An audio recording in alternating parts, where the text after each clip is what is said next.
د دې عنوان ټول مهم مطالب به زه تاسو ته په څلورو کټګورۍ کې راجدا کړم. تاسو د مټریکسونو ذات کې څلورو برخو ته ډېر زیات دقت ولرئ. لومړۍ مسله یې دا ده چې څه وخت موږ کولی شو دوه مټریکسونه یو له بل سره ضرب کړو. یعنې مطلب دا دی چې مټریکسونه هر وخت یو د بل سره نه ضربېږي، شرط لري. لومړۍ برخه شرط به زده کوئ. په جمع و تفریق کې هم دغسې وو، مټریکسونه هر وخت یو د بل سره جمع و تفریق کولی شو. شرط یې دا و چې باید مټریکسونه هم مرتبه وي. لومړۍ مسله. دوهمه مسله، کله چې تاسو دوه مټریکسونه جمع یا تفریق کول، بیا پایله د هغه لومړنیو مټریکسونو سره هم مرتبه راتله. په ضرب کې چې کله دوه مټریکسونه له ضرب وړ وي، بیا چې کله تاسو دا دواړه مټریکسونه سره ضرب کړئ، د دې پایله داسې یو مټریکس راځي چې مرتبه یې فرق لري. یعنې زه باید په دې پوه شم چې حاصل ضرب مټریکس مرتبه څه شي ده. نو دوې خبرې راغلې. یو، په څه وخت کې موږ کولی شو مټریکسونه ضرب کړو، یعنې شرط د دې چې ضرب څه وخت ممکن دی. او دوهم، د حاصل ضرب مرتبه څه شي وي. دریم، عملا دا د ضرب پروسه څنګه اجرا کړو. متوجه شولئ؟ څلورم، د مټریکسونو په ضرب کې موږ تاسې ځینې خواص یا ځانګړتیاوې لرو. دې څلورو موضوعاتو ته چې مو دقت وکړئ، مبحث پای ته رسېږي. صحیح ده؟ ښه، اول به شروع کوو د شرط څخه. دا زموږ لومړۍ مسله ده. که چیرې موږ تاسې دوه مټریکسونه ولرو، د یوه مرتبه وي n په m کې، او زه غواړم دا ضرب کړم د یو بل مټریکس سره، د هغه مرتبه د فرض وکړئ p په q کې. دا د لومړي مټریکس د سطرونو شمېر دی، او دا یې د ستونونو. دا د دوه مټریکس د سطرونو شمېر، او دا یې هم د ستونونو شمېر. هغه وخت مټریکسونه یو د بل سره د ضرب وړ وي، هغه وخت دوه مټریکسونه یو د بل سره د ضرب وړ وي چې د لومړي مټریکس د ستونونو شمېر د سطرونو شمېر د دوهم مټریکس د لومړي مټریکس د ستونونو شمېر د دوهم مټریکس له سطرونو سره برابر وي. زه دې ته وایم یوازینی شرط. مطلب دا دی چې همدا یو شرط لري، که دا شرط موجود و، یعنې په یو سوال کې د خبرې صدق کوئ، هغوی د ضرب وړ دي، او که نه و قطعا هغوی ضربولی نشي. د یوازیني شرط په مطلب پوه شئ.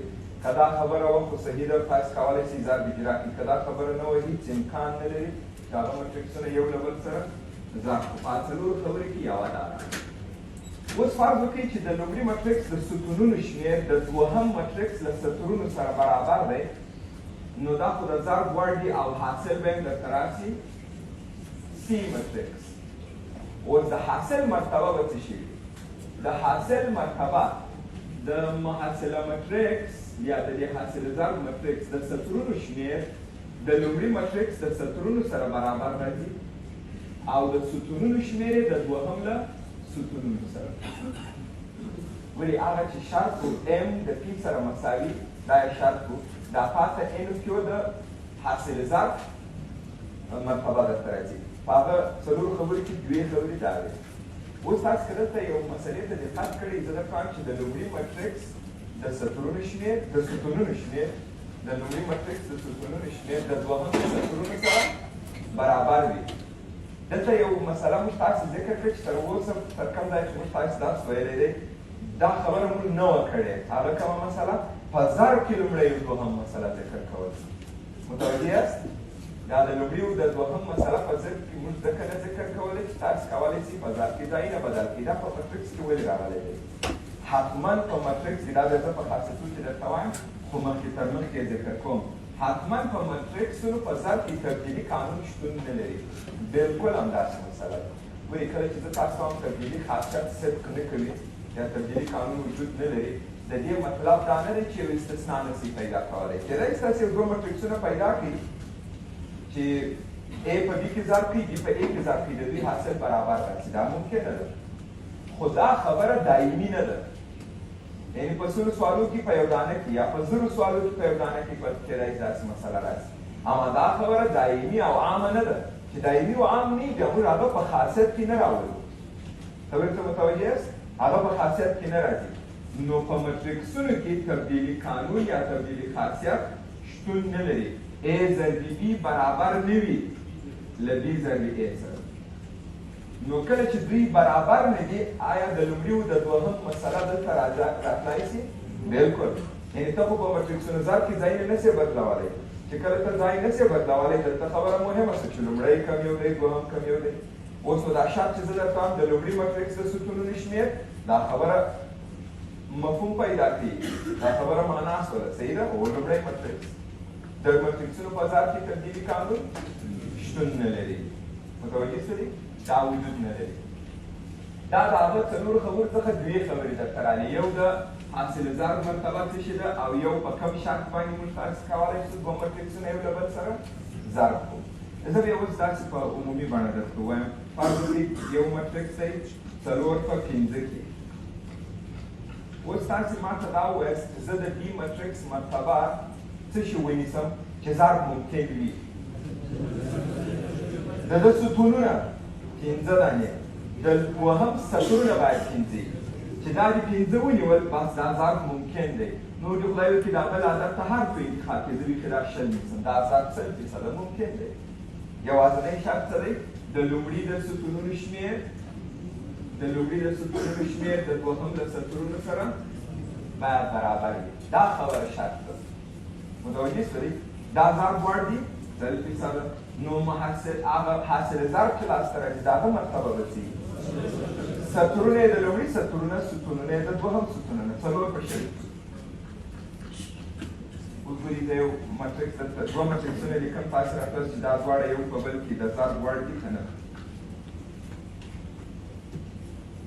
یو مټریکس دا دی او زه دا ضربوم د دې مټریکس سره. شرط وګورئ د لومړي مټریکس د ستونونو شمېر د دوهم د سطرونو سره باید برابر وي. نه دی برابر.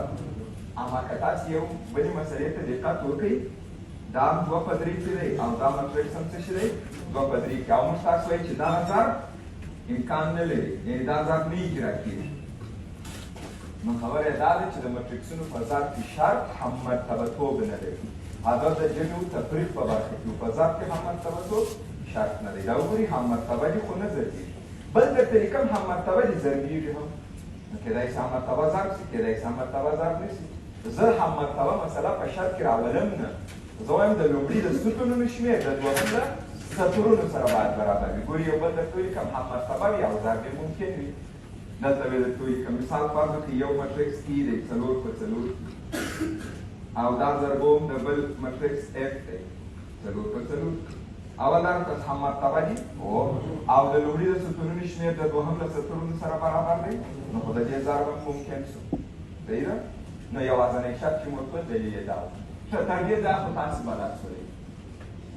اوس د دوه مټریکسونه په دې بڼه نه مکمل مټریکسونه درته لیکم. تاسې به دا راکړئ چې آیا دوی د ضرب وړ دي او که نه. کله چې تاسو ته یو چا دوه مټریکسونه درکړه او تاسو څخه یې غوښتنه وکړه چې دا دواړه مټریکسونه دغه خبره ډېره مهمه ده.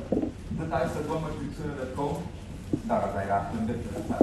یو A مټریکس دی 4 په 15 کې او بل B مټریکس دی 15 په 20 کې.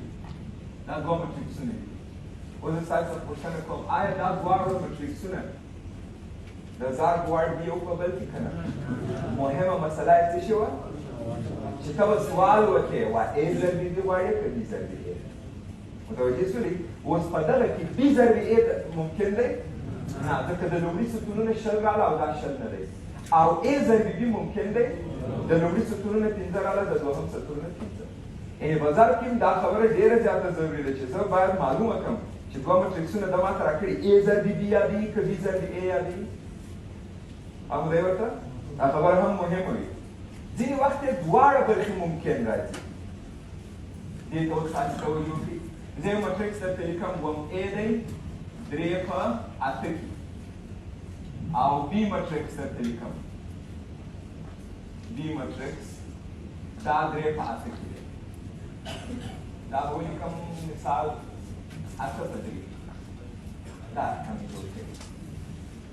اوس تاسې په دې فکر وکړئ زه به په دې شکل درته ولیکم 8 په 3 کې او B درې په اته کې په دغه دوو مټریکسونو کې A ضرب B ممکن دی که B ضرب A بلکل په دې کې دواړه ممکن په دغه کې دواړه ممکن نه وه نه A ضرب B ممکن و B ضرب A نه و ځینې وخت ممکن دی دواړه وي نو که دواړه ممکن وه بیا سوال وکړو چې ته کوم یو غواړې بیا هم ضروري ده چې ته به سوال کوې ولې ځکه دا خو مساوي نه دي یعنې زه باید پوه شم چې A ضرب B مطلوب دی که B ضرب A مطلوب دی پوښتنه په کوم یوه کې راغلې ده تاسو ګورئ تاسو دواړه ممکن دي او دا خبره مو صحیح هم ده او نتیجې کې وګورئ د دې نتیجه به څه شی راشي دا ولې ممکن وو د لومړي ستونونه د دوهم د سطرونو سره برابر شمېرې نو دا ممکن دی دا مټریکس راځي درې په درې کې دا هم ممکن دی د لومړي ستونونه د دوهم د سطرونو سره برابر دی خو د دې مطلب دا مټریکس درته راځي اته په اته کې یعنې که ناممکن وي یا ممکن وي په دې ټولو حالاتو کې A ضرب B و B ضرب A یو له بل سره تفاوت لري کم کم دا اوس واضح هم شو ګورې یو حالت کې ممکن یو حالت کې نه نو خو دا خبره صحیح شو چې دا نه دي مساوي په دواړو حالاتو کې ممکن اما بیا هم څه چې درته راغی پایله مساوي نه راغله نو څنګه مسله ده په مټریکسونو کې تبدیلي خاصیت وجود نه لري اوس که چیرې زه وغواړم عملا دوه مټریکسونه یو له بل سره ضبط کړم دا کار څنګه اجرا کولی شم the matrix actually how do the A matrix say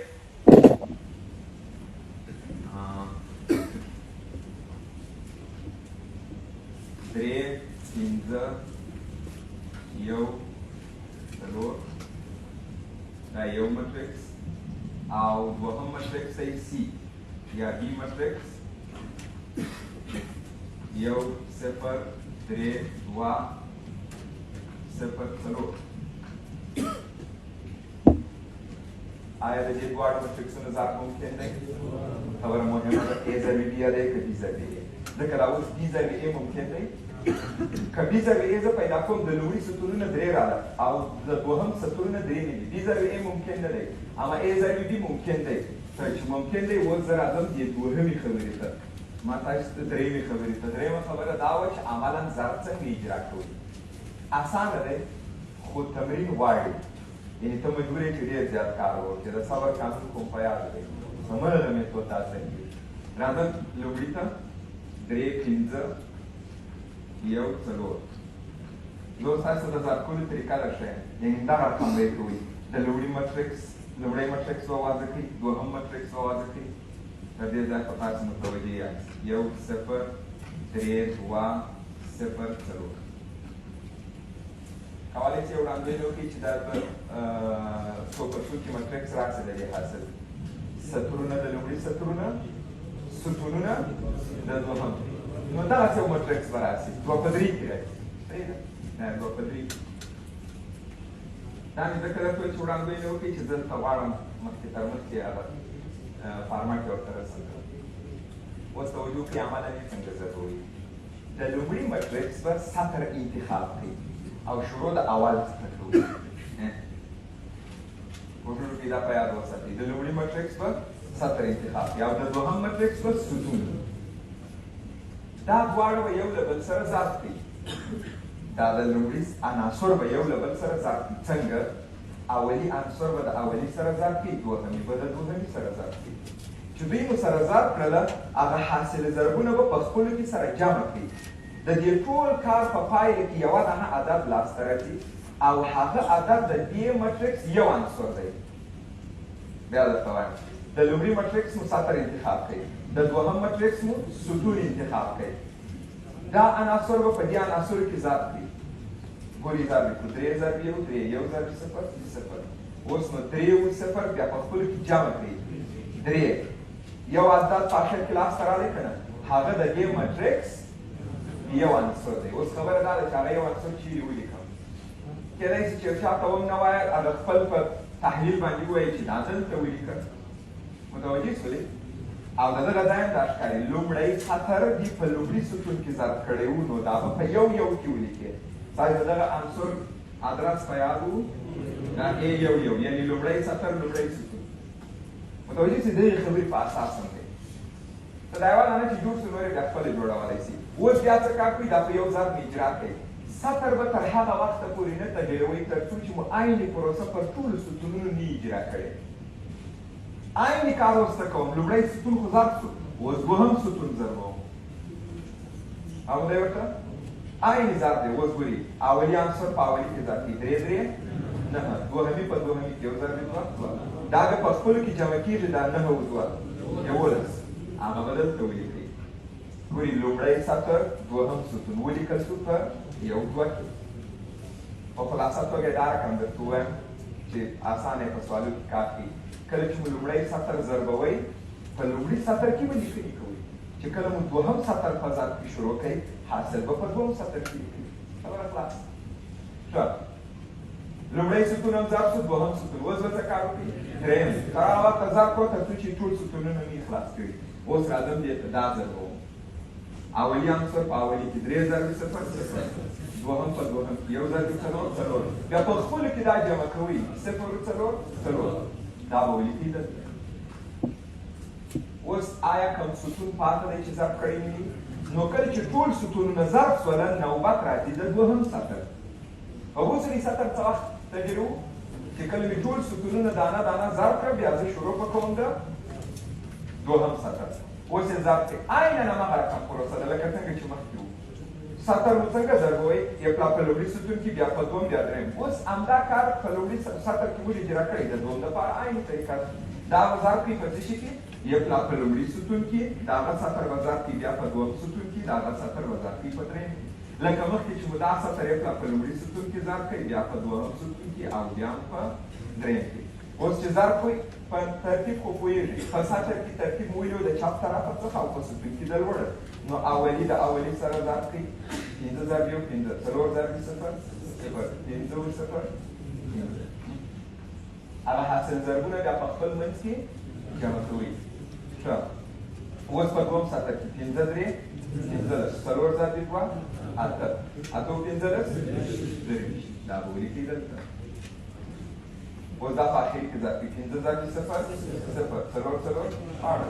دا چې جمع کړئ دا کوم مټریکس چې موږ پیدا کړی دا د دې دوو مټریکسونو د ضرب حاصل دی.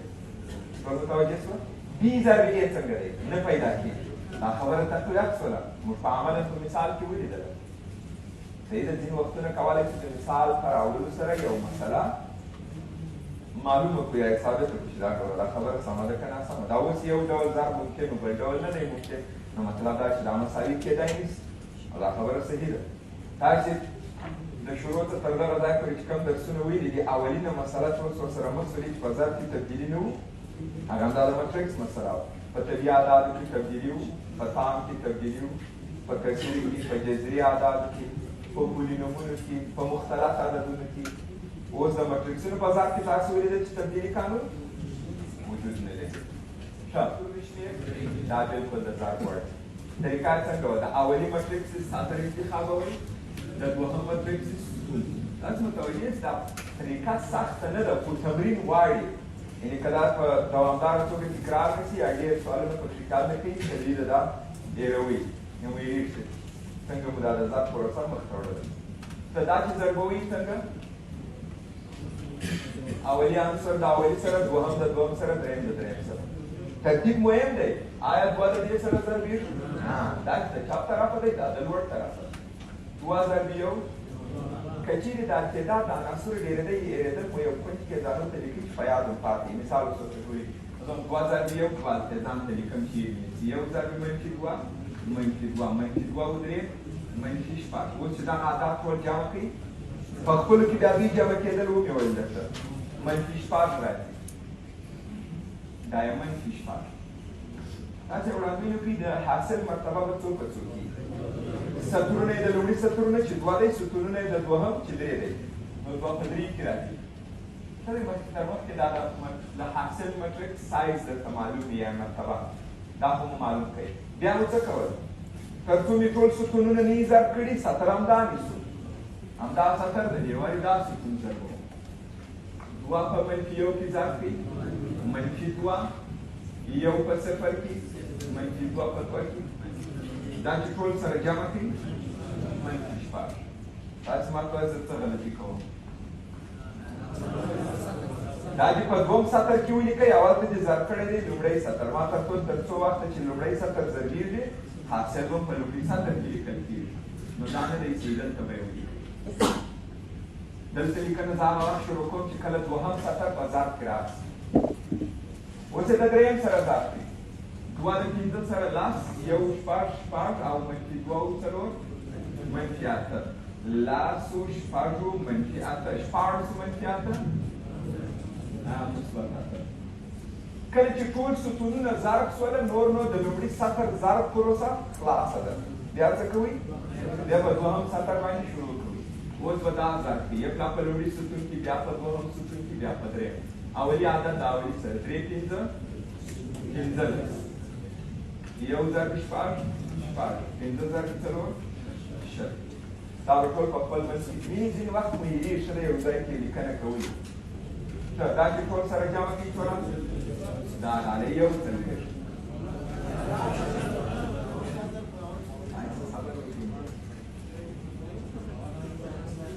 صبر کوئ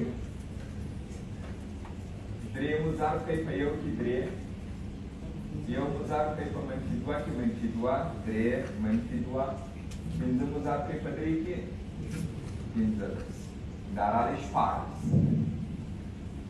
شپاړس درې ضرب منفي یو اوس په دغه کې کوو درې ضرب منفي یو منفي درې یو ضرب صفر صفر او پنځه ضرب دوه لس دا راغلی څو اووه چې جمع یې کړي په خپل منځ دا به مخکې موږ تاسې تیار ضرب کړئ تاسې جنجال ورباندې وکړئ هغه مو خیر تیار اخري عدد معلوم ورغی ښه دا و د ضرب پروسه اوس په هغه څلورو خبرو کې درې رانې تکمیل شو څه وخت د ضرب وړ دي د حاصل ضرب مرتبه څه ده او د ضرب پروسه څنګه اجرا کړم دا درې خبرې څلورمه خبره دا وه چې ما تاسو ته په ضرب کې د مټریکسونو ځینې خاصیتونه موجود دي او هغه خاصیتونو ته به تاسې توجه وکړئ په دې سوال کې رښتیا یو بله مسله مې یاده کړې وه دا اے مټریکس او دا هم بي مټریکس دا اوس تاسو اوس څه شي پیدا کړی اے ضرب بي موږ ته یې ویلي وو وایي تاسې بي ضرب اے هم پیدا کړئ بي ضرب اے بي ضرب اے نه پیدا کېږي ولې کوم شرط چې دلته راغلی دی هغه صدق نه دی کړی یعنې دا شرط موجود نه دی موږ وایي چې نه شرط دې نه موجود دی په زوره پیدا کوو دا خو د زور کار نه دی په ریاضي کې نه په یو تعداد څه وایي نه دا کار اصلي کوو نو دی چې دا کار کوي بیا به څنګه کوي بیا یې لیکي اول به بي مټریکس یې ولیکي یو منفي دوه درې منفي یو صفر دوه پنځه شپږ څلور موږ خپل مسؤلیت را په پور کوي چې دا مه ضربو دا نه کېږي او دی یاد ښه دی وایي نه زه دا چیز وکړو دا بل مټریکس څو راغی دوه درې یو یو منفي دوه پنځه موږ به یې لیکئ موږ بیا ورته وایي چې ګوره دا مه ضربو دا نه ضربېږي ځکه هغه شرط مهم دی د لومړي د ستونونو شمېر د دوهم له سطرو سره باید مساوي وي اوس لومړي ستونونه درې دانې دي د دوهم سطرونه دوه دانې دا نه دي مساوي نو دا ضرب نه اجرا کېږي او دی وایي زه دا اصلي ضرب کوم ښه اوس څنګه ضرب یې وایي زه راځم لومړی سطر ضربوم په لومړي ستون کې اوس چې دا سره وکتله متوجه یاست درې نفره د دوو نفرو په غېږ ولولي دا خو نه شو صحیح که نه همدغه خاطر دا نه کېږي د دې شرط پوه شولې یعنې که چېرې ستاسو څخه علم شي چې دا شرط څنګه و خیر راسه ضرب یې کړي چې کله یې ولیکې بیا پوهېږي چې نه دا خو د ضرب وړ نه شول اوس دغه چې د ضرب وړ ولې دا ستونزه موږ نه کړه پیدا چې په یوه کې د عناصرو تعداد په بل کې د عناصرو له تعداد سره مساوي نه راسي اما کله چې د ضرب وړ نه چې ته دا ولیکې دا ولې مساوي نه دي راغلي نو دا د ضرب وړ نه دی ښه په دې موضوعاتو باندې بلاس ولرو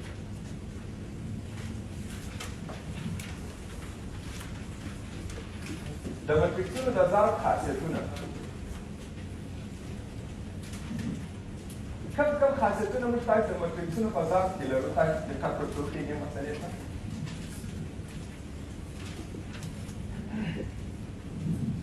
د خاصیتونو لپاره به زه تاسو ته یوه مسله ولیکم فرض وکړئ چې A B او C مټریکسونه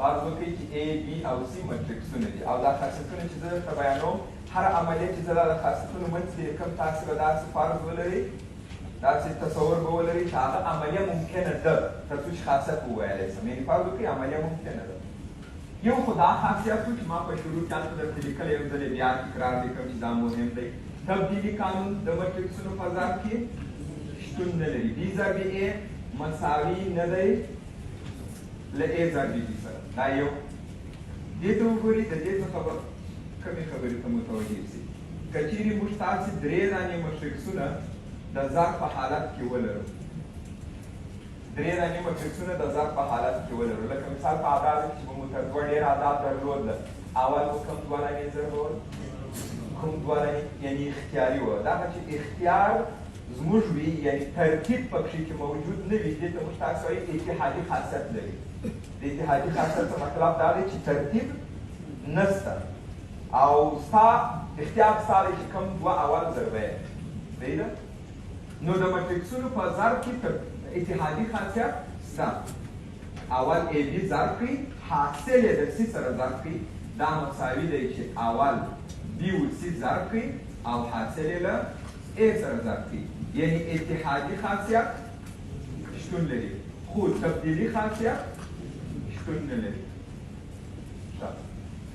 رالو توضیحي ته په توضیح کې ډېره جالبه مسله لري د مټریکسونو په ضرب کې په عمومي توګه زه تاسو ته دا جمله ویلی شم چې توضیحي خاصیت موجود دی لکه موږ تاسو به په اعدادو کې درلوده نه توضیحي خاصیت موجود دی خو توضیحي خاصیت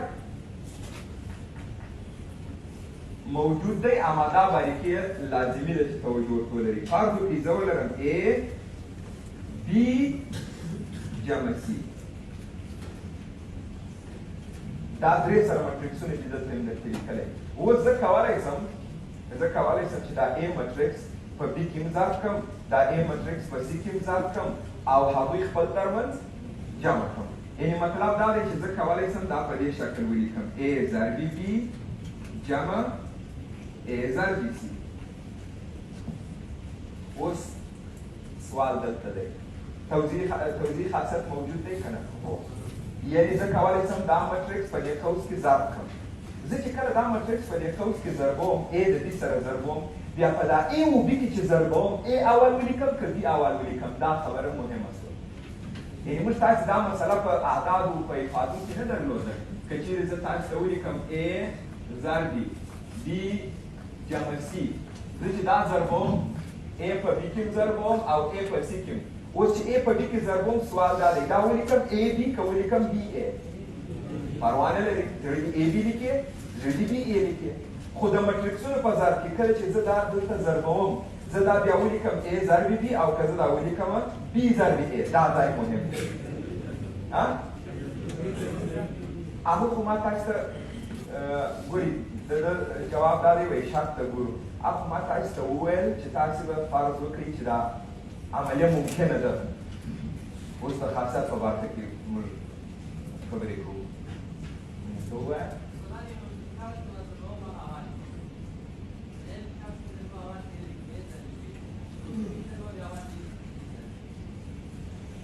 اوس مثال ستا په نظر کوم یو اول ولیکم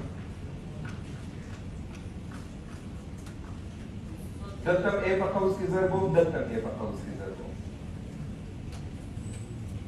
دا د هغوی مطابق چې هر یو په قوس کې ضربو یعنې هر یو چې د قوس د باندې هغه به اول لیکو نه اوله خبره دا ده دا فرق لري که به نه لري جواب دا دی چې په دې کې توپیر شته صحیح ده او جواب یې ډېر زیات اسانه دی چې کوم یو اول ولیکې توپیر چې ستا مطلب مهمه شوه چې اول کوم یو ولیکم تبدیلي شته دا توضیحي شته دا کولی شي په قوس کې ضرب کړي په یاد ولرئ که دی په اول ترتیب کې راغلی و چې ضربوي په اول کې راځي که دی په دوهم کې راغلی و چې ضربوي بیا څنګه راځي په قوس کې ضربوم خو دا به چې په B کې مې ضرب کړي BA او چې په C کې مې ضرب کړي CA اوس ته متوجه شولې که نه یعنې کله چې A په اول ترتیب کې راغلی و چې ضربوي د هر یو سره هم په اول ترتیب کې لیکي کله چې A په دوم ترتیب کې راغلی وي اول ترتیب کې اوس کوم یو دی دا مجموعه په اول ترتیب کې ده A په دوم کې دی نو په ضربولي کې A چې ولیکل په دوهم کې. د دې څخه مو یوه مسله بله هم زده کړله چې دا لیکنه او دغه لیکنه دا دواړه یو له بل سره مساوي نه دي او د دې تحلیل هم ډېر زیات اسانه دی چې ځان دا دواړه مساوي نه دي. څنګه؟ تاسو کولی شئ دا ووایاست چې دا یو مټریکس دی او دغه مجموعه هم یوه دانه مټریکس دی. یعنې کله چې زه دا جمع کړم یو مټریکس ځینې جوړېږي. اغېزی که نه؟ اوس نو زه یو مټریکس ضربوم په بل مټریکس کې. فرض وکړئ دغه مټریکس ته نوم ورکړم ایکس، نو دا ا ضرب ایکس مټریکس شو، دا ایکس ضرب ا مټریکس. موږ تاسو وایو تبدیلي خاصیت شتون نه لري. دا اسانه دی، دا ما په کتاب کې لیکلی دی. متوجه شولئ دغه یو توفیق دی چې نظر نورو ځای کې درلودی. دا څو توضیح آیا په مټریکسونو کې داسې یو مټریکس لرو چې هغه د ضرب په عملیه کې د یو مټریکس اصلیت یا د یو مټریکس هغه ابتدایي حالت یا عینیت کې بدلون رانولي؟ نو هغه ته موږ تاسو بیا وایو د عینیت عنصر. صحیح ده؟ په مټریکسونو کې د مټریکسونو په ضرب کې د عینیت عنصر څه دی؟ که چیرې زه ووایم ا مټریکس دی نو آی به څه وي؟ د عینیت مټریکس. او دا عینیت څه ډول مټریکس دی؟ واحد مټریکس. هغه مربعي مټریکس واحد، هغه مربعي مټریکس چې د اصلي قطر عناصر یې ټول یو او د اصلي قطر نه پرته ټول عناصر صفر وي.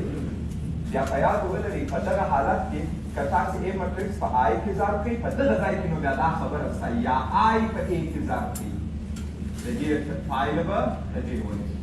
د دې ځای څخه نو تاسو نشئ ویلی چې وګورئ د مټریکسونو په ضرب کې تبدیلي خاصیت شته. نه، دا خو یو استثنایي حالت دی او هغه عینیت. تاسو ماته ووایاست که چیرې دا دواړه نیم مساوي دي زه دا واحد مټریکس ته عینیت ویلی شم؟ عینیت خو همدغه مسله وه که چیرې ا ضرب کې په آی کې یا آی ضرب کې په ای کې دواړه حالات باید برابر راشي. اوس زه ستاسو سوال کوم ا یو مټریکس دی او آی واحد مټریکس دی چې دلته اوس د څه شي خطاب ورته کولی شو؟ عینیت. اوس زه ستاسو څخه دا سوال کوم چې دا آی باید مرتبه څو وي؟ دا خو مربعي دی، یا به دوه په دوه کې یا درې په درې کې یا څلور په څلور کې یا پنځه په پنځه کې. صحیح ده؟ اوس سوال دا دی چې د دې باید مرتبه څو په څو کې وي؟ نو جواب یې دا راځي هره هغه مرتبه به ورته وټاکئ چې د ا سره قابل ضرب وي. یعنې دا دایم نه مشخص کېږي چې زه تاسو وایم دا واحد مټریکس باید دایم دوه په دوه کې وي، دا باید دایم درې په درې کې وي، دا دایم څلور رقم نه دی. مثال فکر وکړئ د ا مټریکس د ستونونو شمېر دوه دی نو آی به څه ونیسئ؟ دوه په دوه کې. فرض وکړئ د ا مټریکس د ستونونو شمېر درې دی نو هغه به درې په درې کې. د ا مټریکس د ستونونو شمېر څلور دی نو هغه به څلور په څلور کې ونیسئ. نو خبره دا راغله هغه واحد مټریکس چې دلته ضرب ممکن راشي. او که چیرې زه یو مټریکس ضرب کړم په صفري مټریکس کې، دا صفر چې ما لیکلی دا صفر عدد نه دی، دا صفر څه شی دی؟ صفر مټریکس دی. صفري مټریکس پیژنئ؟ هغه مټریکس چې ټول عناصر یې صفرونه. هر کله چې تاسو یو مټریکس په صفري مټریکس کې ضرب کړئ د دې پایله درته راځي صفري مټریکس. متوجه شولئ؟ که مو یو مټریکس په صفري کې ضرب کړئ پایله صفري راځي. دا څنګه تحلیل کړم؟ دا ډېر زیات اسانه تحلیل کېږي. فکر وکړئ په دغه دواړو کې دا یوه دانه یې صفري وي. کله چې ته دا ضرب کوې په هر ضرب کې یو عنصر د ده راښیي یو د ده نو د ده خو ټول صفرونه دي. ته چې د ده هر عنصر راواخلې هغه ضرب کې هغه څو جوړېږي؟ صفرونه. په اخر کې چې ټول جمع کوې بیا هم پایله څه شی راځي؟ صفرونه. نو ټول عناصر به صفرونه وي. نو زه به دې ته ووایم صفري مټریکس. کوم صفري مټریکس چې ضرب ممکن وي؟ په دې پوهېږئ صفري مټریکس بیا داسې شرط نه لري چې حتما باید دا مربعي نه، هغه هر څو کېدای شي. په صفري کې شرط څه و؟ ټول عناصر صفرونه وي. په مربعي کې شرط و چې د ستونو او ستونونو شمېر برابر وي. څلور سره خبرې ما تاسو ته تکمیلي کړې په دې باندې.